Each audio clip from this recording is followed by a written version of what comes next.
প্রিয় দর্শক, আসসালামু আলাইকুম ওয়া রাহমাতুল্লাহি ওয়া বারাকাতুহু। ইন্নাল হামদালিল্লাহ ওয়াস সালাতু ওয়াস সালামু আলা রাসূলিল্লাহ, আম্মা বা'দ। ফাআউযু বিল্লাহি মিনাশ শাইতানির রাজীম। বিসমিল্লাহির রাহমানির রাহিম। কুতিবা আলাইকুমুস সিয়াম কামা কুতিবা আলাল লাযীনা মিন ক্বাবলিকুম লাআল্লাকুম তাত্তাকুন। সাদাকাল্লাহুল আযীম। দূরের কাছের দেশের ও প্রবাসীর যারা যেখান থেকে যুক্ত হয়েছেন গ্লোবাল টেলিভিশনের বিশেষ আয়োজন ক্লেমন প্রেজেন্টস প্রশ্ন উত্তরে রমজান পথ বাই টুইং, আপনাদের প্রত্যেককেই অন্তরে অন্তঃস্থল থেকে আন্তরিক মোবারকবাদ জানাচ্ছি। আমি আব্দুল লতিফ সোহাগ গাজী। প্রিয় দর্শক, আজ খুব ইম্পর্টেন্ট একটি বিষয় নিয়ে আমরা আলোচনায় এসেছি আলহামদুলিল্লাহ। আজকের আলোচ্য বিষয় হলো ইসলামে শ্রমিকের অধিকার। ইসলামে শ্রমিকের অধিকার। আর এই বিষয়ে আলোচনা করার জন্য আমরা স্টুডিওতে আমন্ত্রণ জানিয়েছি বিশিষ্ট ইসলামিক চিন্তাবিদ, গবেষক, মিডিয়া ব্যক্তিত্ব ডক্টর তোহা বিন জহিরুল ইসলাম, রাজশাহী বিশ্ববিদ্যালয়। আসসালামু আলাইকুম ওয়া রাহমাতুল্লাহ। ওয়া আলাইকুম আসসালাম ওয়া রাহমাতুল্লাহি ওয়া বারাকাতুহু। কেমন আছেন? আলহামদুলিল্লাহ, আপনি কেমন আছেন? আলহামদুলিল্লাহ, আল্লাহ সুবহানাহু ওয়া তাআলা আমাদের ভালো রেখেছেন, আলহামদুলিল্লাহ, জাযাকুমুল্লাহু খাইর। প্রিয় দর্শক, টিভি স্ক্রিনে একটি ফোন নাম্বার দেখছেন, সেই নাম্বার দিয়ে ফোন করুন। সেই সাথে আজকের আলোচ্য বিষয়ের উপর আপনি প্রশ্ন রাখুন। আমরা কোরআন এবং সুন্নাহর আলোকে আপনাদের প্রশ্নের উত্তর দেওয়ার চেষ্টা করা হবে ইনশাআল্লাহ। আমি আবারও বলছি, আজকের আলোচ্য বিষয় হলো ইসলামে শ্রমিকের অধিকার। জাযাকুমুল্লাহ। জি শেখ, আমাদের যে আজকের আলোচ্য বিষয় যে ইসলামী শ্রমিকের অধিকার, যদি আমি জানতে চাই যে শ্রমিক কারা, কাদেরকে শ্রমিক বলা হচ্ছে? আলহামদুলিল্লাহি রাব্বিল আলামিন ওয়াল আকিবাতু লিল মুত্তাকিন ওয়া আলা আলিহি ওয়া আসহাবিহি আজমাইন, আম্মা বা'দ। সর্বপ্রথম শুকরিয়া আদায় করছি সেই মহান রব্বুল আলামিনের, যিনি আমাদেরকে এত সুন্দর একটি প্রোগ্রামে বসার তৌফিক দান করেছেন। আলহামদুলিল্লাহ। খুব সুন্দর যুগ উপযোগী একটি প্রশ্ন করেছেন, শ্রমিক কারা। এখানে শ্রমিকের ক্লাসিফিকেশন অনেক হয়ে থাকে। যেমন এখানে শ্রমিক বলতে আমরা যেটা বুঝি, যারা কায়িক পরিশ্রমের মাধ্যমে যারা অর্থ উপার্জন করে, এদেরকে শ্রমিক বলা হয়। এই শ্রমিকের শিল্প শ্রমিক হতে পারে, নির্মাণ শ্রমিক হতে পারে, বিভিন্ন ধরনের কায়িক শ্রম দিয়ে যারা অর্থ উপার্জন করে তাদেরকে আমরা মোটা কথায় শ্রমিক বলতে বোঝাই। জাযাকাল্লাহ। এর অধিকার বাস্তবায়ন করতে গেলে ইসলামের দৃষ্টিকোণ থেকে কিভাবে আমরা শ্রমিকদের অধিকার বাস্তবায়ন করতে পারি? আমরা যদি শ্রমিকের অধিকার বাস্তবায়ন করতে চাই, তাহলে ইসলাম মূলত বেসিকলি এখানে 8টা পয়েন্টে কথা বলেছে যে একজন শ্রমিক তার অধিকার কিভাবে সে পাবে। প্রথমত, শ্রমিকদের প্রতি আমাদেরকে সহনশীল হতে হবে। আল্লাহ রাব্বুল আলামিন কুরআনুল কারীমের মধ্যে বলেছেন, তোমরা তোমাদের যারা অধীনস্থ আছে তাদের প্রতি ইহসান করো এবং তাদের প্রতি জুলুম করো না। আয়ামে জাহেলিয়াতে আমরা যেটা দেখেছি, যারা ইসলাম বিমুখ ছিলেন, যারা অন্ধকারে নিবজ্জিত ছিলেন, তারা শ্রমিকদেরকে অমানুষ মনে করতেন, শ্রমিকদেরকে তাদের পোষ্য গোলাম মনে করতেন, পশুর মতো তাদের সাথে আচরণ করতেন। আল্লাহ রাব্বুল আলামিন কুরআনুল কারীমের মধ্যে সুস্পষ্ট বলেছেন, ওয়ালা তারকানু ইলাল্লাযীনা যালামু ফাতামাসসাকুমুন নার, তোমরা জালিমদের নিকটবর্তী হয়ো না। এই যে আমাদের মধ্যে কিন্তু একটা প্রবণতা আছে, আমাদের অধীনস্থ যে সমস্ত শ্রমিক বা অধীনস্থ যারা আছে তাদের প্রতি একটা জুলুম করার, তাদেরকে একটু আমরা শুনবো। একটা ফোন নিয়ে আসি। জি। প্রিয় দর্শক, আসসালামু আলাইকুম। কে আছেন আমাদের সাথে? দর্শক, টেলিভিশনের ভলিউম কমিয়ে নাম বলে আপনার প্রশ্নটি করুন। ওয়ালাইকুম আসসালাম। দর্শক, প্রশ্ন করুন। জি, আমি চিটাং থেকে মামুন বলছিলাম। জি প্রিয় ভাই, আপনার প্রশ্নটি করুন। আমার প্রশ্নটা হচ্ছে, গতকাল আমার সাথে আমার একজন সহকর্মীর সাথে একটু তর্কাতর্কি হয়েছে রমজানের তারাবি নামাজ নিয়ে। আচ্ছা। উনি আমাকে বুঝতে পারছেন এটা হচ্ছে নাফল, আমি বলছিলাম সুন্নাত। আচ্ছা, এই জিনিসটা আপনাদের জানতেছে আর কি। ওকে, আপনি আমাদের সাথেই থাকুন। আমরা আমাদের আজকের আলোচকের থেকেই প্রশ্নের উত্তর নেব ইনশাল্লাহ। এই প্রশ্নের উত্তরটাতেই আমরা আগে আসি। এটা সুন্নত না নাফল, এই কেন্দ্রিক অনেক আমাদের সমাজের মধ্যে একটা বিভ্রান্তি থাকে। ইসলামের দৃষ্টিকোণ কি বলে? আমি প্রশ্নটা সুস্পষ্ট বুঝতে পারিনি। প্রশ্নটি হলো যে আমরা যে তারাবির সালাত পড়ছি, এই তারাবির সালাতটা এক বন্ধু আরেক বন্ধুর সাথে দুজনে মিলে বিতর্কে লিপ্ত হয়েছিল। কেউ বলছেন এটা সুন্নাত, কেউ বলছেন এটা নাফল। সেই ক্ষেত্রে ইসলামের দৃষ্টিমত কি? সাহাবে আজমাইনদের দৃষ্টিকোণ থেকে আমরা যদি এটা মতামতটা নিই, তাহলে অবশ্যই এটা সুন্নাত। এটা সুন্নাত। জাযাকাল্লাহ। আমরা এক কথায় উত্তরটা নিয়েছি, জাযাকাল্লাহ। এরপরে আপনি যে জায়গায় ছিলেন আলোচনায়, সেহেতু আমরা আমাদের অধীনস্থ যে সমস্ত শ্রমিক থাকবে, সে শ্রমিকদের প্রতি জুলুম না করা, তাদের অধিকারটুকু তাদেরকে বুঝিয়ে দেওয়া। যেমন একটা শ্রমিকের প্রথম যে অধিকারটা, সেটা হচ্ছে তার যে কায়িক শ্রম, এই শ্রমের বিনিময়ে উজরত, তার যেই হাদিয়া বা তার যে পারিশ্রমিক, সেটা ঠিকঠাক মতো তাকে বুঝিয়ে দেওয়া, এই বিষয়ে আমাদের মধ্যে গড়িমসি রয়েছে। দ্বিতীয়ত, শ্রমিকদের শারীরিক সক্ষমতা বুঝে তাদেরকে কাজে লাগানো। আমরা অল্প টাকায় একজন এমন একটি মুরব্বী যার শারীরিক সক্ষমতা নেই কিন্তু কাজটা অনেক ভারী, তাকে বুঝিয়ে দিলাম, কারণ তাকে আমরা অল্প টাকায় পেয়েছি, এক্ষেত্রে ইসলাম এটাকে সমর্থন করে না। কিন্তু ইদানিংকালে এটাই বেশি দেখা যাচ্ছে, যারা দুর্বলের উপরে জুলুম করে। এটাই আল্লাহ রাব্বুল আলামিন বলেছেন যে অবশ্যই তোমরা জুলুম তো করোই না, যারা জুলুম করে তাদের নিকটবর্তী হয়েও না। আল্লাহ রাব্বুল আলামিন তাদের কত ঘৃণার চোখে দেখেছেন। এজন্য আমাদেরকে এই জায়গা থেকে অনেক চমৎকার আলোচনা করছেন আপনি, জাযাকুমুল্লাহ খাইর। শুকরান, জাযাকুমুল্লাহ। একটা প্রশ্ন নিয়ে আসি। প্রিয় দর্শক, কে আছেন? আসসালামু আলাইকুম, নাম বলে প্রশ্ন করুন। আসসালামু আলাইকুম ওয়া রাহমাতুল্লাহ। ওয়া আলাইকুম আসসালাম ওয়া রাহমাতুল্লাহ। প্রিয় দর্শক, প্রশ্ন করুন। হুজুর, আমি পাবনা থেকে আব্দুল জব্বার বলছিলাম, ভালো আছেন?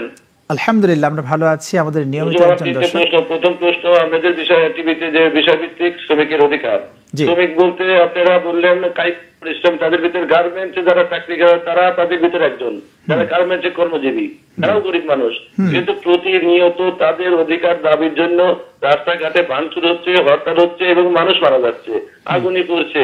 এই বিষয়ে যদি বলতো, আমি মালিক পক্ষকে যদি কিছু বলতেন ওনার মুখ দিয়ে, তারা একটু হেদায়েত হতো।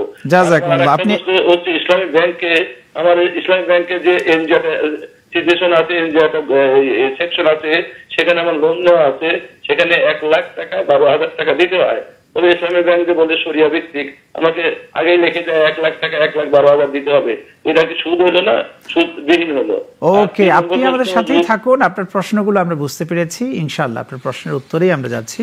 আমরা এই দর্শকের প্রশ্নের উত্তরগুলো দিয়ে আসি। প্রথম যে প্রশ্নটি উনি করেছেন যে আমরা শ্রমিকের অধিকার নিয়ে আজকে কথা বলছি, সেই ক্ষেত্রে আমরা প্রতিনিয়তই বাংলাদেশে দেখছি যে গার্মেন্টস শ্রমিকদের প্রতি আমাদের একটা জুলুম হচ্ছে। এই ক্ষেত্রে আপনি কি বলবেন?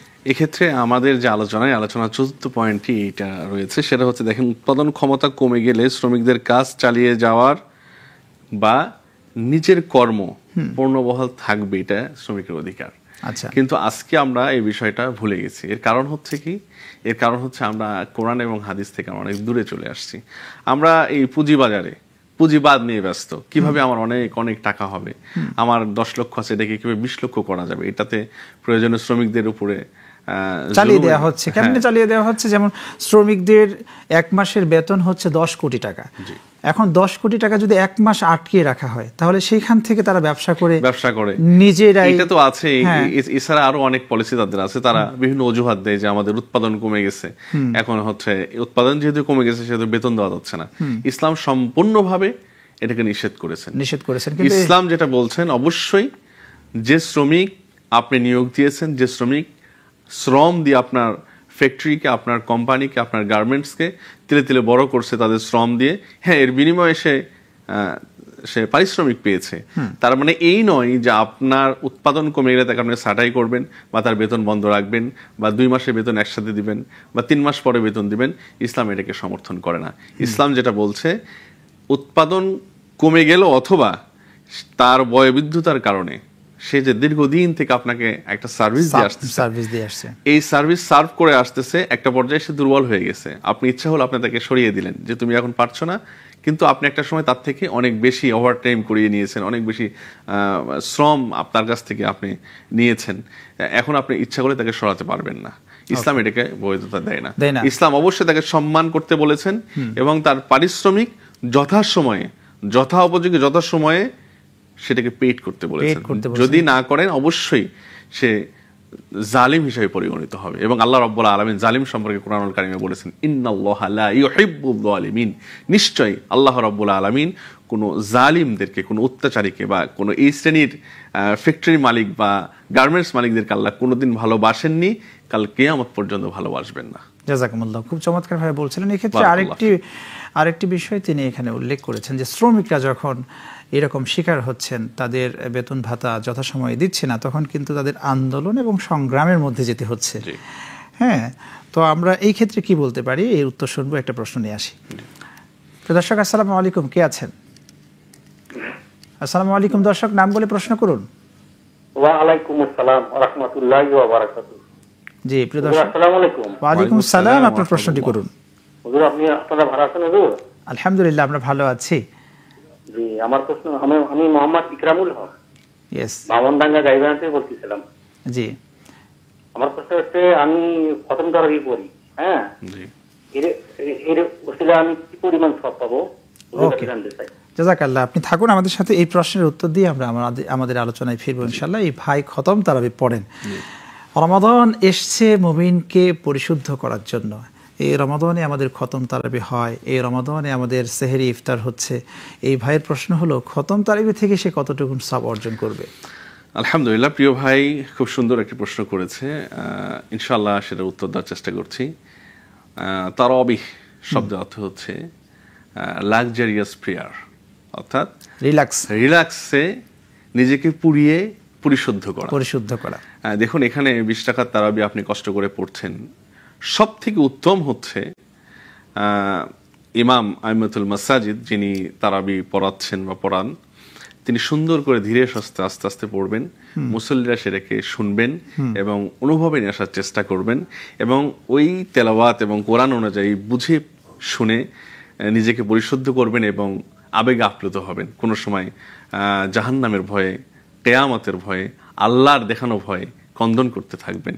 আবার কোনো সময় জান্নাতের সুসংবাদ পেয়ে মনে মনে আনন্দিত হবেন এবং ধীরে সুস্থে এই তারাবির সালাতটা আদায় করবেন। যদি এরকম ভাবে করতে পারে কেউ, অবশ্যই নিজেকে পুড়িয়ে, যেমন একটা পুড়িয়ে নিঃশেষ করে নতুন করে শুরু করা হয়, ঠিক তেমনি ভাবে আল্লাহ চাহে তো আপনি আপনার সমস্ত সাইয়্যাত, অর্থাৎ অকল্যাণ গুনাহসমূহগুলোকে সমস্ত পুড়িয়ে আপনি নিষ্পাপ হয়ে যাওয়ার সম্ভাবনাও রয়েছে। সুবহানাল্লাহ। তারাবির গুরুত্ব অনেক অপরিসীম। সাহাবে আজমাইন এ সালাতটিকে অনেক গুরুত্ব দিয়েছেন এবং অনেক গুরুত্বের সাথে সালাতগুলো আদায় করেছেন পাপ মোচন করার জন্য, নিষ্পাপ হওয়ার লক্ষ্যে। আলহামদুলিল্লাহ, আমরা যদি সাহাবে আজমাইনদের পথ অনুসরণ করে তাদের তরিকা অনুযায়ী আমরা যদি সালাতুত তারাবিহ আদায় করতে পারি, অবশ্যই আমরা নিষ্পাপ হওয়ার আশা রাখতে পারি। আলহামদুলিল্লাহ, খুব চমৎকার বলেছেন। আমরা একটা ফোন নিয়ে আসি। দর্শক কে আছেন? আসসালামু আলাইকুম, নাম বলে প্রশ্ন করুন। দুঃখিত, ফোনটা কেটে গেছে।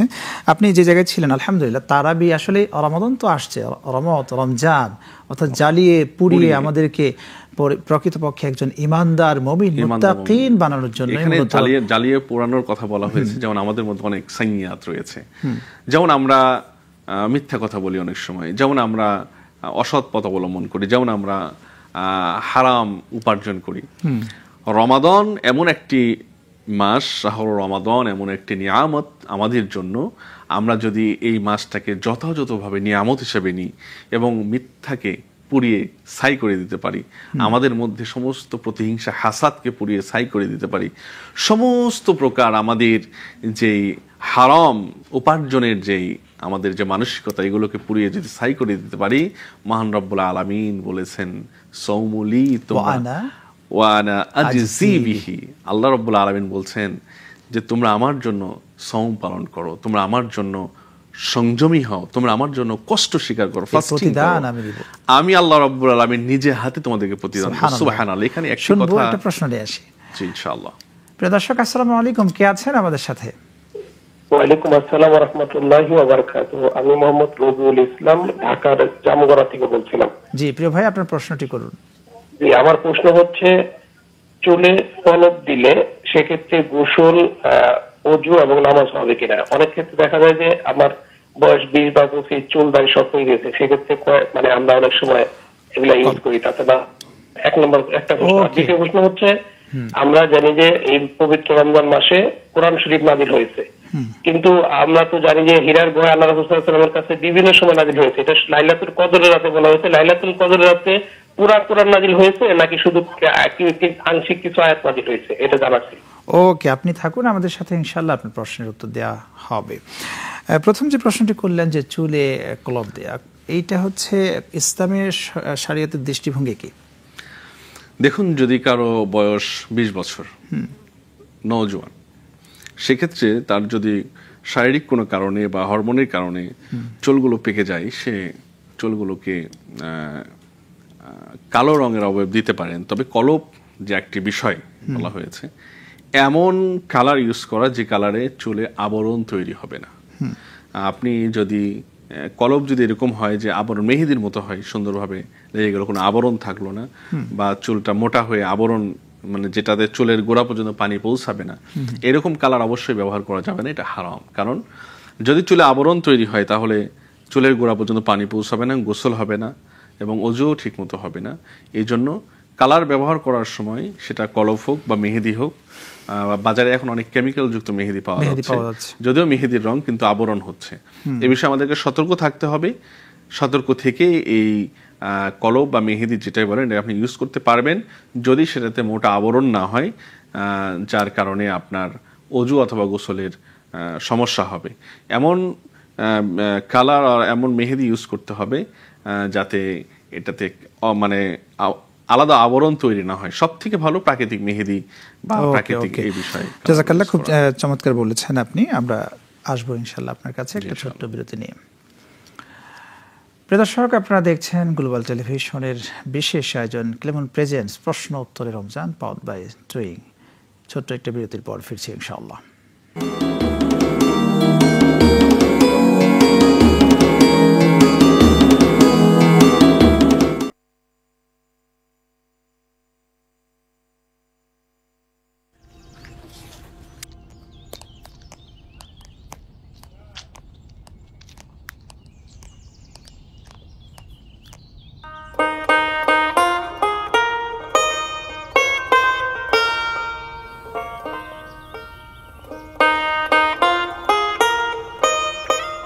আসসালামু আলাইকুম। ওয়ালাইকুম আসসালাম। আপনি এখানে? এদিক দিয়ে যাচ্ছিলাম, তাই ভাবলাম কথা বলে যাই। কেমন আছেন আপনি? জি আলহামদুলিল্লাহ ভালো। আপনার বাড়ির সবাই ভালো আছেন? ভালো আছেন সবাই। একটা প্রশ্ন করি, আমি কি আপনার মনে আসি? না না না না, এমন কিছু না। আপনি এখান থেকে জানতো কেউ না কেউ দেখে ফেলবে, জান না? জামাই ছাড়া বিয়ে হওয়া সম্ভব, কিন্তু ফটোগ্রাফার ছাড়া ইম্পসিবল।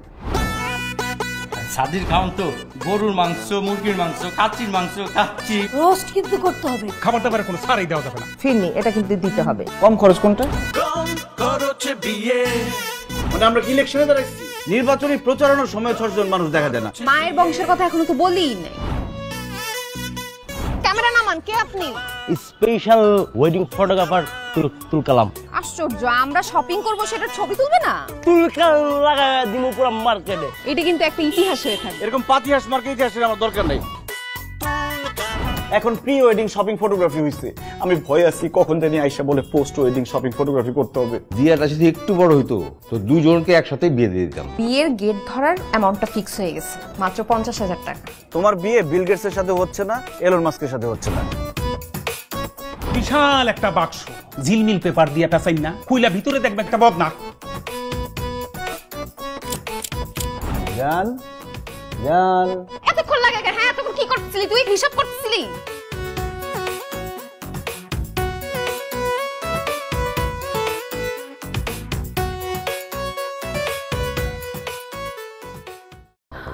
খালি মামা মামা করছ। শেষের দিকে আমি চলে যাব। একটা সামান্য প্রশ্নের উত্তর দেওয়ার মতো সাহস নেই আপনার? দেখেন, ব্যাপারটা সাহসের না, আর মনের মধ্যে যদি কোনো কিছু থেকেই থাকে তাহলে এটা মনেই ভালো। আর আল্লাহ যদি কবুল করেন তাহলে ভালো কিছুই হবে। আপনি এখান থেকে যান না, কেউ দেখে ফেলবে। যান না, আপনি আমার দিকে না তাকানো পর্যন্ত আমি কোথাও যাব না, এখানেই দাঁড়িয়ে থাকবো। আপনি যান তো, যান যান যান। ধন্যবাদ।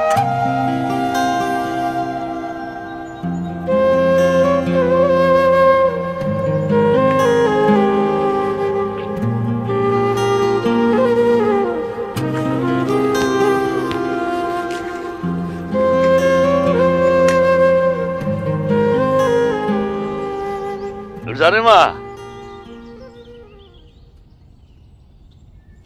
শোনো, ভালো একটা খবর আছে। কি খবর? আমাকে নূরজাহানের একটা সম্বন্ধ আসছে। তাই? ছেলে ভালো, তুমি চিনবা। ওই রসুলপুরের আমিরউদ্দিন ব্যাপারী আছে না, তার ছেলে। বাজারে ওদের বড় আড়ত। হ্যাঁ আমাকে নুরজানকে পছন্দ করছে। তুই যাও নুরজানের কথা কও, আগামী শুক্রবারই আমি বিয়া দিয়ে দেবো। আলহামদুলিল্লাহ, আলহামদুলিল্লাহ, এটা তো অনেক ভালো খবর। আপনি চিন্তা করেন না, আমি নুরজাহানকে রাজি করাইতেছি। বিয়াটা দিতে পারলে আমাকে তো চিন্তা যায়, তাই না? যাইতেছি।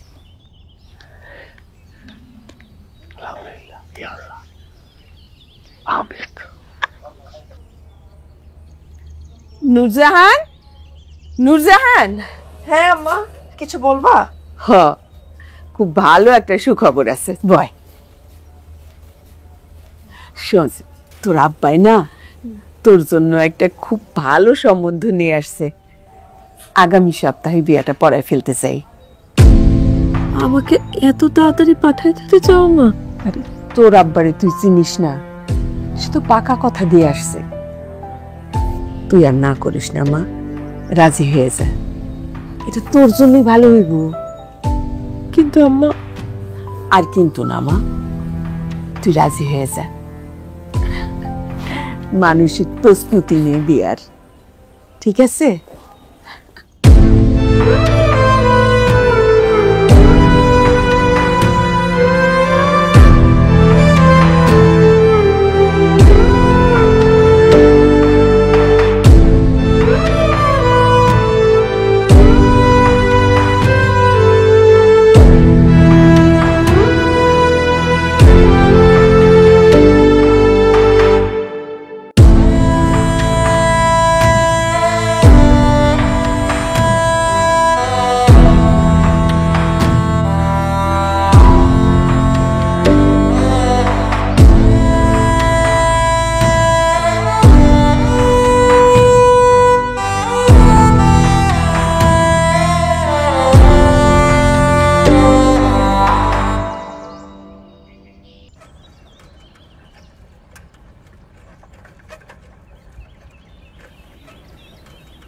আলহামদুলিল্লাহ।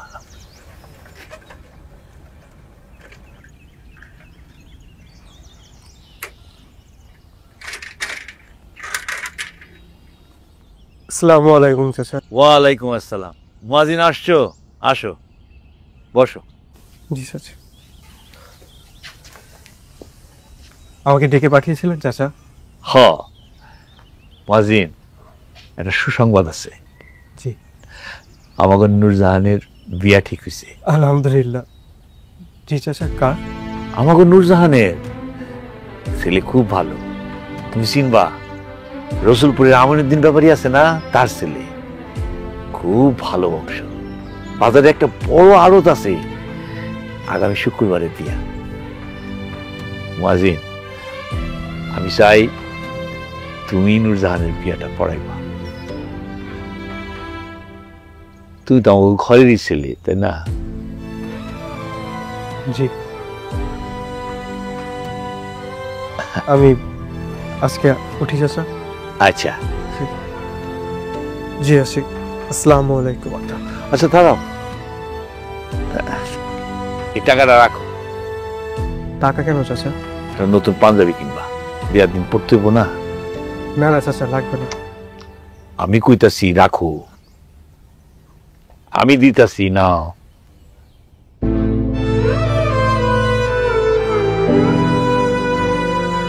তুমি তো আমার ঘরেরই ছেলে।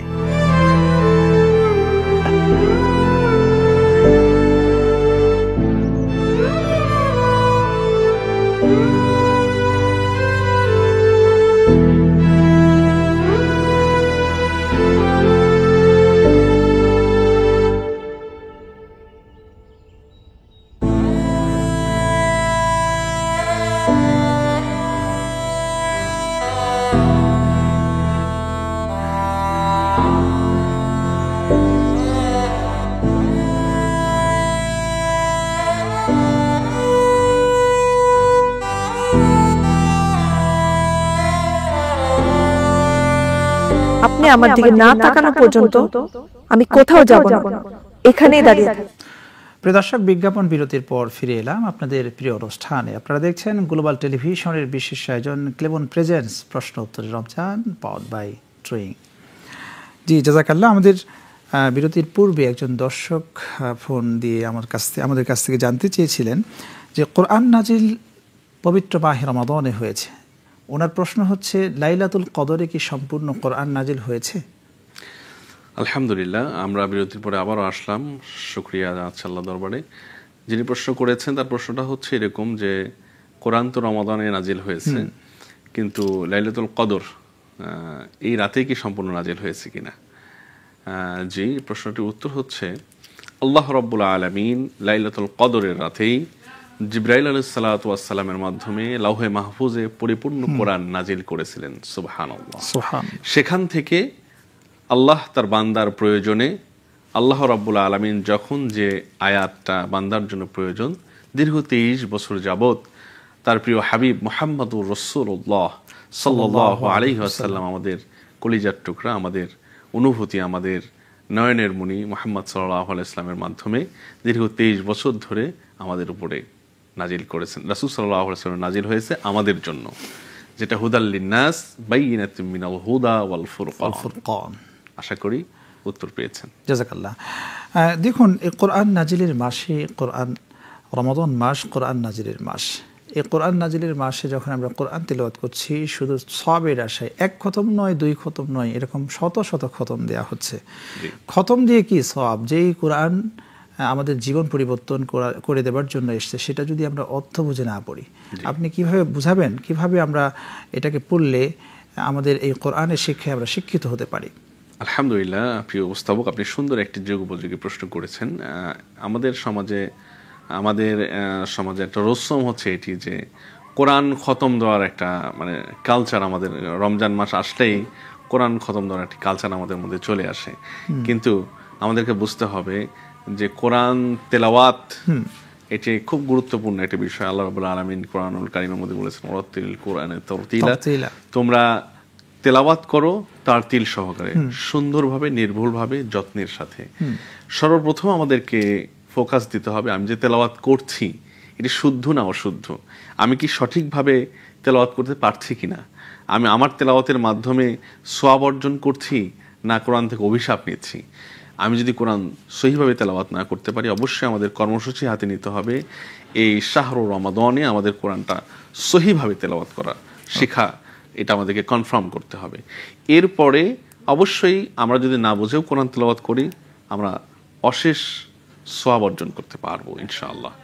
কিন্তু আমরা যদি বুঝে তেলাওয়াত করি, একটা পৃষ্ঠা আমরা পড়ছি বা একটা আয়াত, একটা প্রত্যাদেশ আমরা পড়ছি, তেলাওয়াত করছি, তার মধ্যে আল্লাহ রাব্বুল আলামিন কি নির্দেশ দিয়েছেন আমাদেরকে, হালালের ঘোষণা দিয়েছেন না হারামের ঘোষণা দিয়েছেন, সেখানে জান্নাতের আল্লাহ রাব্বুল আলামিন সুসংবাদ দিচ্ছেন না জাহান্নামের ভয়াবহতা আলোচনা করছেন, এই বিষয়গুলো আমাদেরকে বুঝতে শিখতে হবে। আপনি এখানে একটি কথা বললেন যে আমরা না বুঝে পড়লেও সওয়াবের অধিকারী হব। এটা কাদের ক্ষেত্রে? যেমন আমি হাফেজ একজন কোরআনের, আমি যদি এখন সারা সময়টা জুড়ে কোরআন না বুঝেই পড়ি, এক্ষেত্রে কি আমার সওয়াব হবে? কিন্তু আল্লাহ রাব্বুল আলামিন বলছেন যে আফালা ইয়াতাদাব্বারুনাল কোরআন আম আলা কুলুবিন আকফালুহা, তুমি কি কোরআন নিয়ে চিন্তা গবেষণা করবে না, নাকি তোমার বিবেকে তালা লেগে গিয়েছে?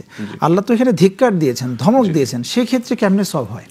সেক্ষেত্রে অবশ্যই একজন হাফিজ কোরআনের জন্য তার কোরআন হিফজ হয়ে গেছে, সে কোরআনটা সুন্দরভাবে সাবলীলভাবে পড়তে পারছে, এরপরের স্টেপটাই হবে তাকে কোরআন হৃদয়ঙ্গম করা, কোরআন বুঝে পড়া এবং কোরআনের যে নির্যাসগুলো আছে, কোরআনের যে আদেশ প্রত্যাদেশ যেগুলো আছে, সেগুলোকে বোঝার জন্য এলেম অর্জন করা, এবং সে এলেম দ্বারা সে কোরআনের সুন্দরভাবে কোরআন গবেষণা করবে, কোরআন থেকে সে শিক্ষা নেবে, কোরআনের বাধা, কোরআনের নিষেধ, কোরআনের আদেশ সবগুলো সে মেনে চলবে এবং মানুষের সামনে সে বলবে। এটাই তো হচ্ছে তার কাজ হওয়া দরকার। অবশ্যই এটাই তার কাজ। কিন্তু এই রমজান মাসে বরকত লাভের আশায় যে কেউ কোরআন তেলাওয়াত করে, অবশ্যই সেই সওয়াবের, হ্যাঁ আমরা বলছি যারা কোরআন তেলাওয়াত করবে তারা তো অবশ্যই সওয়াব পাবেন। কিন্তু আল্লাহ রাব্বুল আলামিন বলেছেন যে আল্লাযীনা আতাইনাহুমুল কিতাবা ইয়াতলুনাহু হাক্কা তিলাওয়াতি উলাইকা ইউমিনুনা বিহি ওয়া মান ইয়াকফুর বিহি ফাউলাইকা হুমুল খাসিরুন।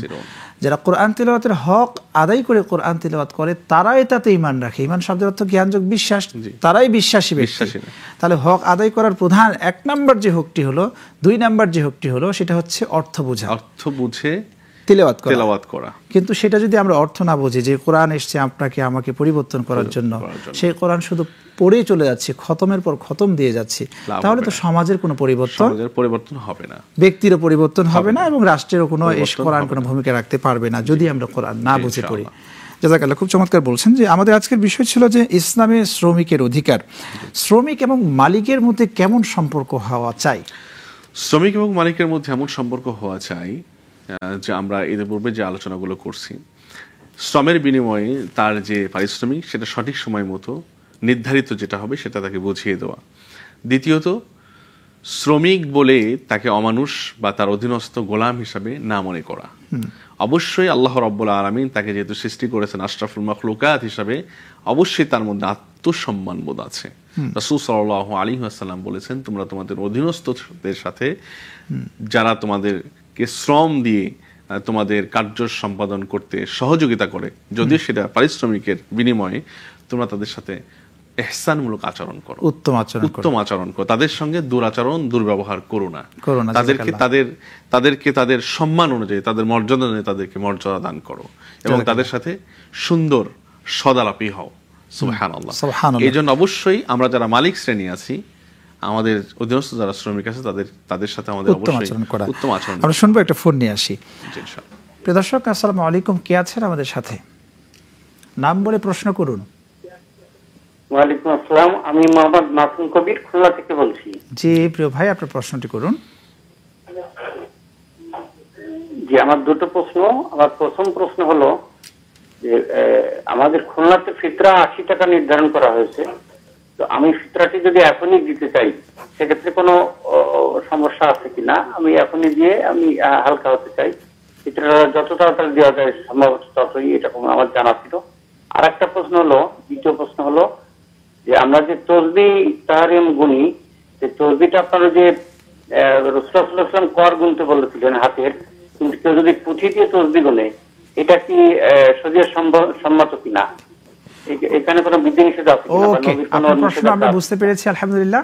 আপনি থাকুন আমাদের সাথে, এখনই আপনার প্রশ্নের উত্তরগুলো দেওয়া হবে। জি, প্রথম যে প্রশ্নটি উনি করেছেন যে ফিতরাটা, এটা যদি সরকার নির্ধারণ করে দেয় ইসলামিক ফাউন্ডেশন থেকে, সেই ক্ষেত্রে সেই ফিতরা আমরা এখনই দিতে পারবো কি না?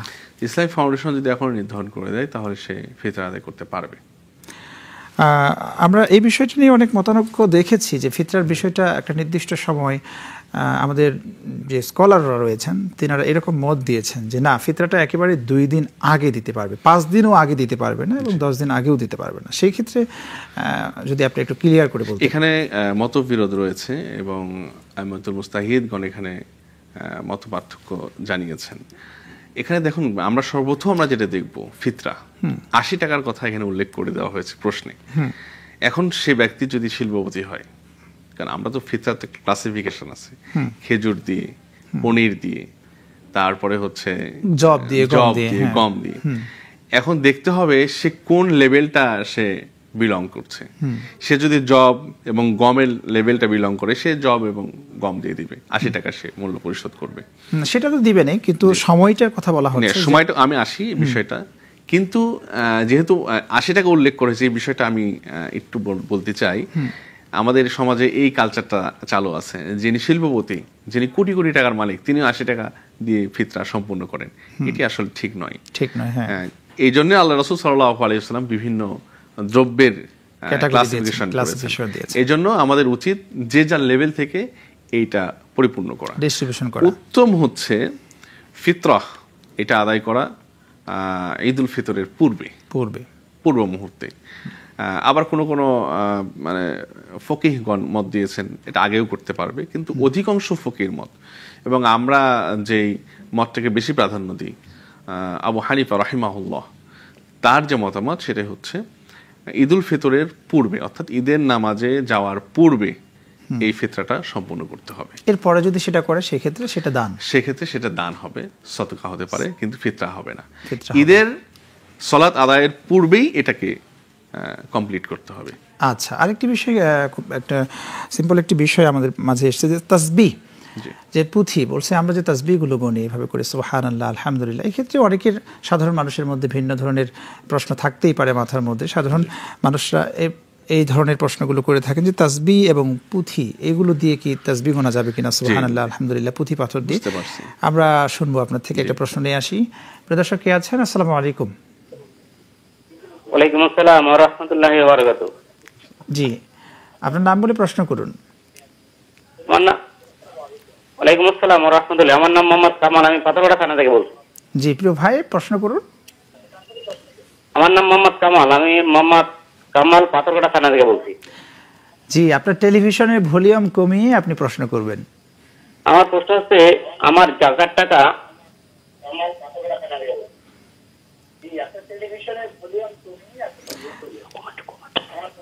জি প্রশ্নটি করুন। আমি আমার আপন ভাইকে দিতে পারবো কিনা? আপন ভাই অসহায় বিদেশে আছে, কিন্তু অসহায় বিদেশে আছে। জাকাতের টাকা? জি জি জি। ওকে, আমাদের সাথেই থাকুন, ইনশাআল্লাহ আপনার প্রশ্নের উত্তর দেওয়া হবে। জি ওকে, আমরা এই প্রশ্নের উত্তরটি শুনবো, তবে একটি ব্রেক নিয়ে আসতে হবে।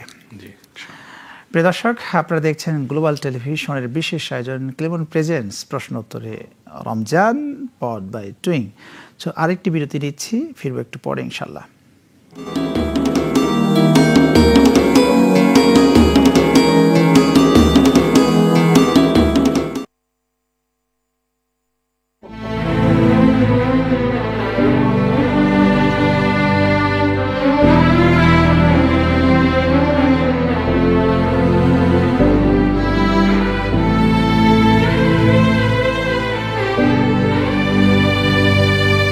আপনার অসুখটা কি সারছে? অসুখ তো সারছে, কিন্তু মনের অসুখ সারেনি।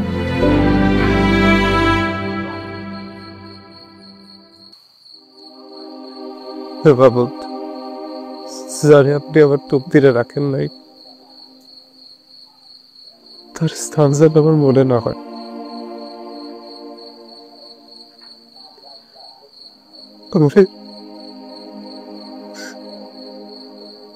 আমাকে শান্তি দেন বাবদ,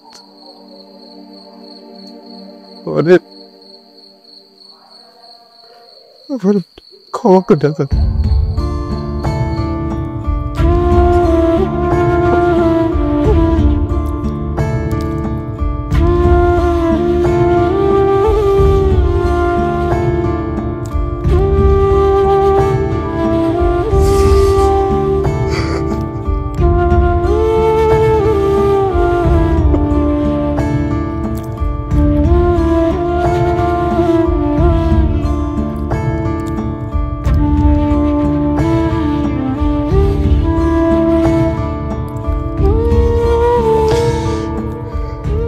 আজিমউদ্দিন ব্যাপারী, পিতা আমিন ব্যাপারী, স্থান রসুলপুর, 10,001 টাকা দেনমোহর ধার্য করিয়া আপনার সাথে বিবাহের প্রস্তাব করিয়াছে। এ বিবাহে আপনি রাজি থাকলে বলুন কবুল। বল মা, কবুল বল। কিরে বল, বল না মা, কবুল বল। কি হলো? কমা বল কবুল বল।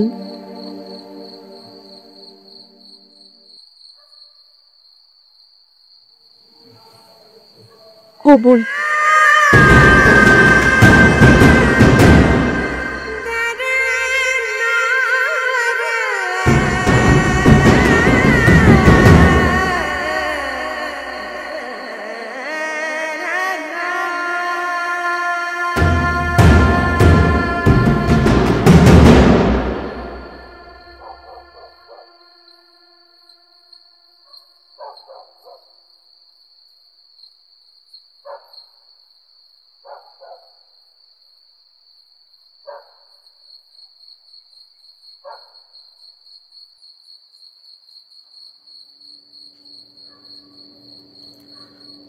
হে বাবদ,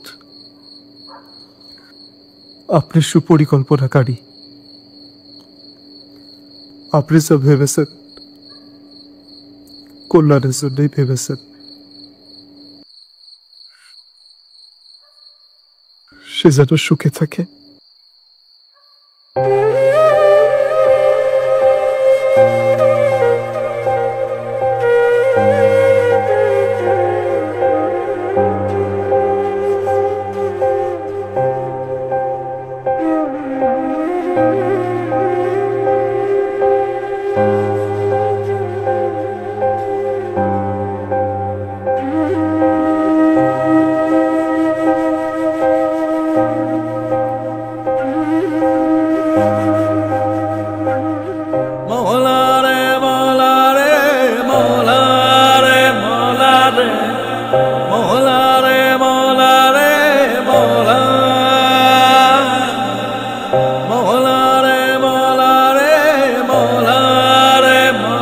রে মৌলা রে মৌলা রে মৌলা যে আছে হৃদ মাঝারে তারে দিলা না আমার এ কেমন খেলা রে মৌলা যে আছে হৃদ মাঝারে তারে দিলা না আমারে এ কেমন খেলা রে মৌলা মরিয়া বাঁচি রে বাঁচিয়া মরি রে মরিয়া বাঁচি রে বাঁচিয়া মরি রে এ কেমন রীতি রে মৌলা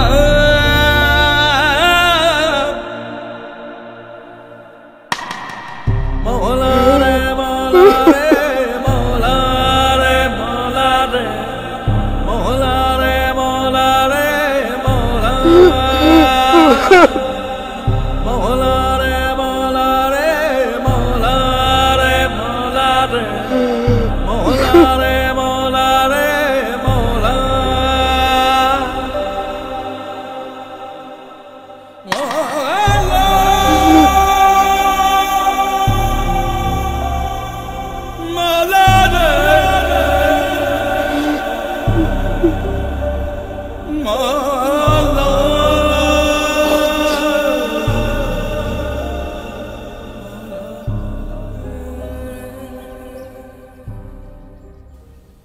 একটি শোক সংবাদ, একটি শোক সংবাদ।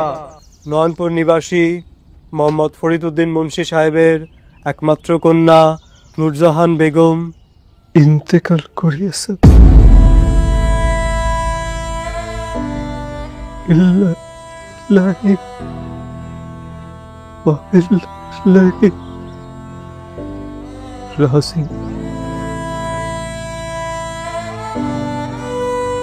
মরহুমার নামাজ তার নিজ বাড়িতে বাদ আসর অনুষ্ঠিত হবে।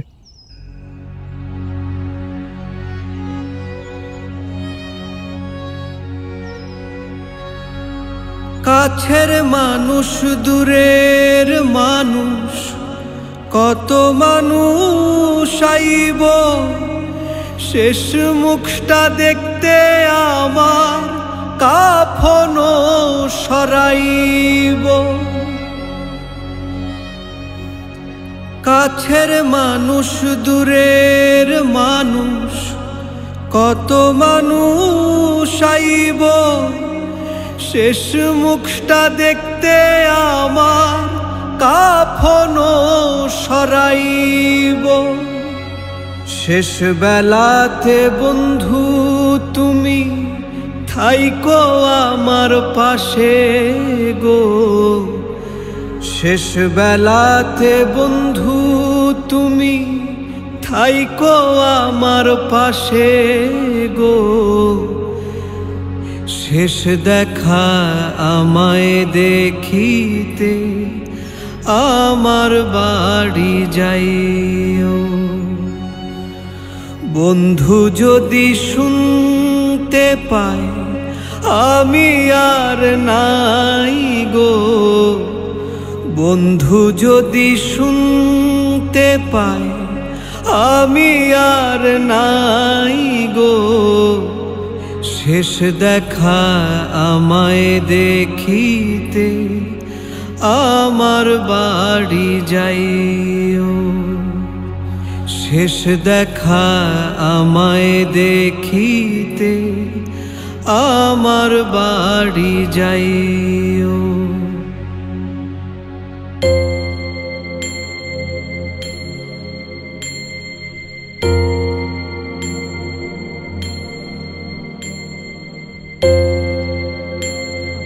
প্রিয় অনুষ্ঠানে আপনারা দেখছেন গ্লোবাল টেলিভিশনের বিশেষ আয়োজন ক্লেমন প্রেজেন্স প্রশ্ন উত্তরে রমজান পাওয়ার্ড বাই টুইং। জি আলহামদুলিল্লাহ, জাযাকাল্লাহ। আমরা আবার আলোচনায় ফিরতে চাই। আমরা এই পর্যায়ে যে প্রশ্নটি আপনাকে করতে চাই সেটি হলো তাসবিহ। একজন প্রিয় ভাই আমাদেরকে প্রশ্ন করেছিলেন যে আমরা তাসবিহ পড়ার ক্ষেত্রে এরকম ইসলামের শরিয়াতের কোনো দৃষ্টিভঙ্গি আছে কিনা, হাতের হাতের আঙ্গুলে, এরপরে হচ্ছে তাসবির দানা, বিভিন্ন ধরনের পুঁথি পাথর ইত্যাদি ইত্যাদি? রাসূল সাল্লাল্লাহু আলাইহি ওয়াসাল্লামের নির্দেশনা হচ্ছে তাসবির সবথেকে গুরুত্বপূর্ণ এবং সিগনিফিকেন্ট শব্দ হচ্ছে তিনটা: সুবহানাল্লাহ, আলহামদুলিল্লাহ, আল্লাহু আকবার। আল্লাহু আকবার। এগুলো আমরা যখন প্র্যাকটিস করব বা তাসবিহ জপব তখন হাতে গুনেও করতে পারি, কর গুনেও করতে পারি, অথবা তাসবির পুঁতি অথবা পাথর অথবা যে কোনো সিম্বল দেখে আমরা করতেই পারি, এতে কোনো সমস্যা নেই। তবে একটি শর্ত হচ্ছে যেটাই করি না কেন সেটার মধ্যে যেন লৌকিকতা না থাকে। আমি তসবিহ নিয়ে ঘুরতেছি, মানুষকে দেখাচ্ছি, এই বিষয়টা না থাকলেই হবে। আলহামদুলিল্লাহ। আলহামদুলিল্লাহ। কিন্তু আমাদের সমাজে আমরা দেখছি অনেক ভাইরা এবং অনেক বোনেরা যাদের অভ্যাস ছোটবেলা থেকে তাসবিহ পড়া, তাসবিহ গোনা, এখন ডিজিটাল অনেক ধরনের মেশিন বের হয়েছে যেগুলো হাতের আঙ্গুলের মধ্যে পড়ে তারা সুবহানাল্লাহ, আলহামদুলিল্লাহ এইভাবে করে জিকির করে। কিন্তু অনেক ভাই বোনেরা সেটা দেখার পর যদি মনে করে যে না, কি রে দেখাচ্ছে লৌকিকতা, দেখিয়ে এই ক্ষেত্রে কি বলবেন? এই দৃষ্টিভঙ্গির ক্ষেত্রে এই ক্ষেত্রে রাসূল সাল্লাল্লাহু আলাইহি ওয়াসাল্লামের যে মানসিকতা ছিল, এই মানসিকতা আমাদেরকে ধারণ করতে হবে। রাসূল সাল্লাল্লাহু আলাইহি ওয়াসাল্লাম প্রত্যেকটি মানুষের ভালো কাজগুলোকে অ্যাপ্রিশিয়েট করতেন এবং পজিটিভিটিটা খুঁজে বের করার চেষ্টা করতেন, নেগেটিভিটিটা খুঁজতেন রাসূল সাল্লাল্লাহু আলাইহি ওয়াসাল্লাম। আমাদেরকেও পজিটিভ হতে হবে, আমাদেরকে পজিটিভ মন মানসিকতার হতে হবে। কেউ যদি আঙ্গুলের রিং এর মতো যেই এখন যেই ডিজিটাল তাসবিহগুলো পাওয়া যাচ্ছে, যেগুলো সুবহানাল্লাহ বলে ক্লিক করছে 1 2 3 এরকম ডিজিট উঠছে, গণনা করতে সুবিধা হচ্ছে, এক্ষেত্রে অবশ্যই আমরা যারা দেখব বা আমরা আমাদের পাশে যারা এগো তাকে আরো বেশি অ্যাপ্রিশিয়েট করা, হ্যাঁ, যে বাহ আলহামদুলিল্লাহ খুব ভালো, তো এটা ভালো করছো, আরো করো, আল্লাহ তাআলা তোমাকে আরো ভালো করুক এবং তার থেকে আমরা শিক্ষা নিব। এরকম পজিটিভ মানসিকতা নিয়ে আমরা চলবো ইনশাআল্লাহ বিইজনিল্লাহ। এর দ্বারা আমি উপকৃত হব, আমি সওয়াবের অংশীদারি হব। জাযাকাল্লাহ। আমরা একটা ফোন নিয়ে আসি। প্রিয় দর্শক, আসসালামু আলাইকুম, কে আছেন আমাদের সাথে? হ্যালো। জি শুনছি, প্রিয় বোন আপনার প্রশ্নটি করুন। আমি জানতে চাচ্ছি যে সোনার ভরি এখন 1,48,000 টাকা, যে আমার সোনা কি ওই ভরির টাকা পরিমাণ টাকা দিতে হবে? সে ওকে, আমরা আপনার প্রশ্ন বুঝতে পেরেছি, থাকুন আমাদের সাথে ইনশাল্লাহ। উনি সোনার ভরির দাম উল্লেখ করে বললেন, সেই ক্ষেত্রে যাকাতের সম্পর্কে উনি প্রশ্ন করতে চাচ্ছেন। তো আপনি যাকাতের নেসাব সম্পর্কে যদি প্রশ্নটা একটু ক্লিয়ার করে উত্তরটা দিতেন। যাকাতের নিসাব হচ্ছে, যদি আমার সীমা অথবা বোনের 7.5 ভরি স্বর্ণ থাকে তাহলে অবশ্যই তাকে তার নিসাব অনুযায়ী যাকাত দিতে হবে, যাকাত আদায় করতে হবে। এখন স্বর্ণের আবার অনেক ক্লাসিফিকেশন আছে, 18 ক্যারেট, 21 ক্যারেট, 22 ক্যারেট, এক একটা স্বর্ণের একটা দাম নির্ধারণ হয়। অবশ্যই দাম অনুযায়ী তার যে মূল্য হবে 7.5 ভরির, সেই মূল্য অনুযায়ী তাকে যাকাত প্রদান করতে হবে। ওকে, জাযাকাল্লাহ। আমরা এই পর্যায়ে যে বিষয়টি আপনার থেকে জানতে চাচ্ছি, রমাদান মাস যেহেতু কোরআন নাজিলের মাস, সেই মাসে আমরা অর্থসহ কোরআন তিলাওয়াত করব, কিন্তু এখানে আরেকটি বিষয় বলা হচ্ছে লাআল্লাকুম তাত্তাকুন। এই কোরআন, এই রমাদান আমাদেরকে তাকওয়াবান মানুষ বানায়। তাকওয়া বলতে কি বোঝানো হচ্ছে এখানে? তাকওয়া বলতে আমরা হযরত ওমর রাদিয়াল্লাহু তাআলা আনহুর সেই কথাকে স্মরণ করতে পারি। হযরত ওমর রাদিয়াল্লাহু তাআলা আনহু রাসূলের একজন জলিল কদর সাহাবীকে জিজ্ঞেস করছিলেন, আল্লাহর রাসূলের সাহাবী উবাই ইবনুল কাব রাদিয়াল্লাহু তাআলা আনহুকে জিজ্ঞেস করেছিলেন যে তাকওয়াটা কি? রাসূল সাল্লাল্লাহু আলাইহি ওয়াসাল্লাম বোঝালেন, আমাকে একটু সহজভাবে বুঝিয়ে দাও। উবাই ইবনুল কাব রাদিয়াল্লাহু তাআলা আনহু রাসূলের শ্রেষ্ঠ সাহাবী হযরত ওমর রাদিয়াল্লাহু তাআলা আনহুকে বললেন, তুমি কি কাঁটাযুক্ত কোনো পথে হেঁটেছো, যে পথে কাঁটা বিছানো থাকে? ওমর রাদিয়াল্লাহু তাআলা বলেন, হ্যাঁ হেঁটেছি। কিভাবে হেঁটেছো? আমার সমস্ত লেবাস, আমার পরনের যে কাপড়, সেগুলোকে অনেক সুন্দর করে সাবধানতার সাথে গুটিসুটি করে জড়িয়ে সেটাতে হেঁটেছি, যেন কোনো কাঁটা আমার শরীরে অথবা আমার কাপড়ে বিদ্ধ না হয়। এখান থেকে শিক্ষা হচ্ছে এটাই যে শাহরু রমাদান এমন একটি সুন্দর নিয়ামতপূর্ণ মাস মুমিন মুসলমানদের জন্য, যে মাসে তাকওয়া অর্জন করা খুব সহজ। আমাদের চারপাশে এখন অবলীলায় কাঁটা বিছানো আছে, রাস্তার পাশে অশ্লীল সিনেমার পোস্টার টানানো আছে, আমাদের হাতে যে ডিজিটাল যে ফোন, অ্যান্ড্রয়েড ফোন, এই ফোন ইচ্ছা করলে আমরা খারাপ কিছু দেখতে পারি, অথবা আমরা অবলীলায় চুপ করে আমরা ঘুষ গ্রহণ করতে পারি বা হারাম উপার্জন করতে পারি, কিন্তু এই রোজাব্রত অবস্থায়, এই সাওম পালন করা অবস্থায় আমরা কিন্তু একটা ভয় করি যে আমি যদি এই নেগেটিভ কাজটা করি, যে কাজটা আল্লাহ রাব্বুল আলামিন নিষেধ করে দিয়েছেন, এই কাজ যদি আমরা করি তাহলে আমাদের সাওমটা ভেঙে যাবে। অথবা আমি যে এই নাপাক ছবিটা দেখি, সিনেমাটা দেখি বা সিনেমাটোগ্রাফি দেখি। প্রিয় দর্শক, আসসালামু আলাইকুম, কে আছেন আমাদের সাথে? দর্শক আসসালামু আলাইকুম, কে আছেন? নাম বলে প্রশ্ন করুন। ওয়ালাইকুম আসসালাম, শুনছি, নাম বলে প্রশ্ন করুন। ওয়ালাইকুম আসসালাম। দর্শক আপনার প্রশ্ন করুন। টেলিভিশনের ভলিউম কমিয়ে আপনার প্রশ্ন করবেন। আমার প্রশ্ন হলো হুজুর, যে রোজা থাকে টেলিভিশন দেখলে কি রোজা হালকা যায় নাকি রোজার কোনো ক্ষতি হয়? ওকে, থাকুন আমাদের সাথে, ইনশাআল্লাহ এই প্রশ্নের উত্তর দেওয়া হবে। যে আমরা যে প্রশ্নের উত্তরে ছিলাম তাকওয়া সম্পর্কে, কিন্তু এটা যদি আপনি উত্তর দিয়ে আসতেন যে টেলিভিশন রোজার প্রশ্ন করেছেন, টেলিভিশন রোজা থেকে টেলিভিশন দেখলে রোজা কি হালকা হয়ে যাবে না রোজা থাকবে? প্রিয় ভাই, খুব সংক্ষেপে আমি উত্তর দেওয়ার চেষ্টা করছি। দেখুন, আমাদের এই অনুষ্ঠান কিছু কিন্তু টেলিভিশনে সরাসরি সম্প্রচার হচ্ছে। আলহামদুলিল্লাহ, আপনি যদি এই ধরনের প্রোগ্রাম রোজা থেকে দেখেন, এটা আপনার জন্য সওয়াবের কারণ হবে, কারণ এখান থেকে আপনি রোজার আহকাম, রোজার যেই বিষয় আশয়গুলো, এগুলো আপনি জানতে পারবেন এবং সাওম কিভাবে পালন করতে হয়, সাওম সংক্রান্ত এই যে জিজ্ঞাসা, আপনার মনের জিজ্ঞাসা করতে পারলেন, এই ধরনের প্রোগ্রাম আপনি অবশ্যই টেলিভিশনে দেখতে পারেন। রোজা রেখে আপনি যদি অশ্লীল নাচ গান, অশ্লীল বেহায়াপনা যে বিষয়গুলো আছে এগুলো যদি দেখেন, তাহলে আমরা এগুলো পরিহার করব এবং এগুলো রোজার ক্ষতির কারণ হবে। জি, চমৎকার। আমরা আরেকটা ফোন নিয়ে আসি। দর্শক কে আছেন? আসসালামু আলাইকুম। আসসালামু আলাইকুম। ওয়ালাইকুম আসসালাম। জি, আপনার প্রশ্নটি করুন। প্রশ্ন হচ্ছে হুজুর, আমি তো ডায়াবেটিস রোগী, মানে আমরা তো রোজা রাখি, মিসলেটটা কি মানে ইফতার আগে নিতে পারবো না ইফতারের পরে নিব? জি জি জি, প্রিয় বোন, আপনি প্রশ্ন করেছেন, আপনি ডায়াবেটিসের রোগী, আপনি ইনসুলিনটা নিতে পারবেন কিনা রোজা থাকা অবস্থায়।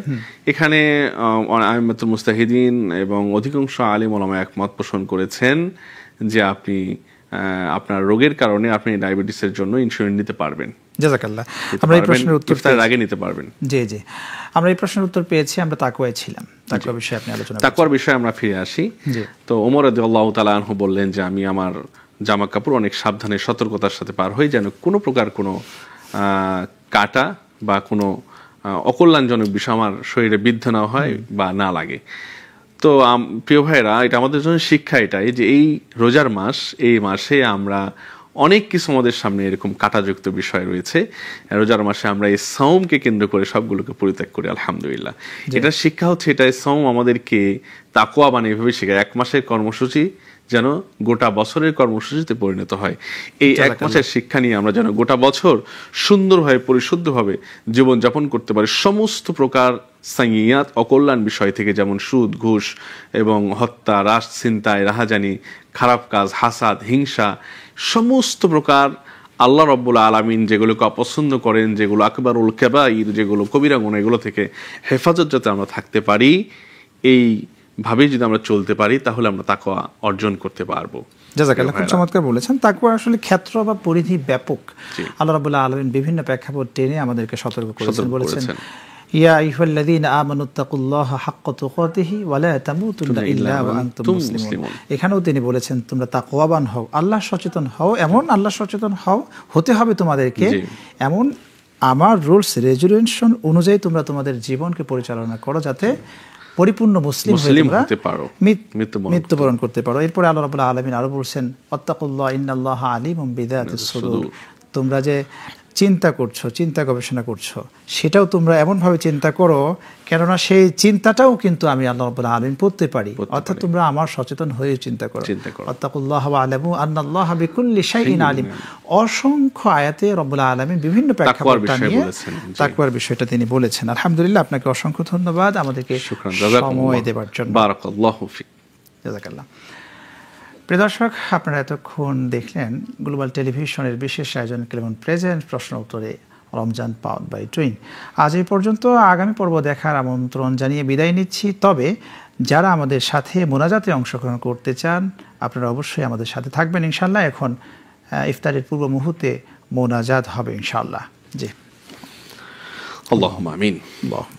ربنا آتنا في الدنيا حسنة وفي الآخرة حسنة وقنا عذاب النار.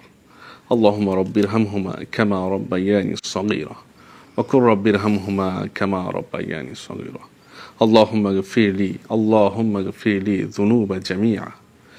আল্লাহ তাআলা সারাদিন রোজাব্রত অবস্থায় রব্বুল আলামিন আপনার ভয়ে শুধুমাত্র আপনাকে সন্তুষ্ট করার জন্য আল্লাহ আমরা চেষ্টা করছি সমস্ত আকবরুল কাবাইর সমস্ত সাইয়্যাত থেকে আল্লাহ হেফাজত থাকার জন্য।